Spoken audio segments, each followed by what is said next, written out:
சொந்த குடும்பத்தையே சுத்திலால அடிச்சு கொன்ன ஒரு சைக்கோ கொலகாரம் தான் இவன். நேத்து தான் இந்த விஷயம் ட்ரிவாண்ட்ரத்துல நடந்திருக்கு. இவன் பேர் அஃப்ரன். வெறும் 23 வயசு தான் ஆயிருக்கு. இந்த பையன் இப்ப 6 கொலை பண்ணியிருக்கான். இவன் யார் கூட வாழ்ந்துட்டு வந்தான் அப்படின்னா, அம்மா, தம்பி, பெரியம்மா, பெரியப்பா, பாட்டி இவங்க கூட தான் இவன் வாழ்ந்துட்டு வந்ததாகவும், தான் தந்தை வெளிநாட்டுல வேலை செய்வதாகவும், அங்க நடந்த பிசினஸ் இஷ்யூனால அவங்க பினான்சியலா ஓகே கிடையாது, அதனால நிறைய சூசைட் அட்டம் பண்ணிருக்கிறதாகவும் நெய்பர்ஹுட் சொல்றாங்க.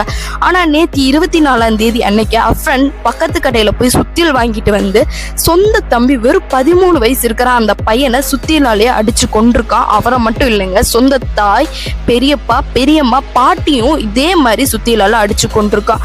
அதுவும் இல்லாம தன்னோட காதலியையும் வீட்டுக்கு கூட்டிட்டு வந்து தன் காதலியையும் அப்படியே அடிச்சு கொண்டிருக்கான் சுத்தியலாலவே.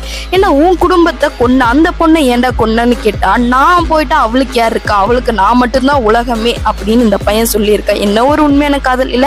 இந்த பையன் அவனும் விஷத்தை குடிச்சிட்டு போலீஸ் ஸ்டேஷன்ல போய் சரண்டர் ஆயிருக்கான். நான் இப்படி 6 பேரை கொன்னுட்டேங்க அப்படின்னு சொல்லி.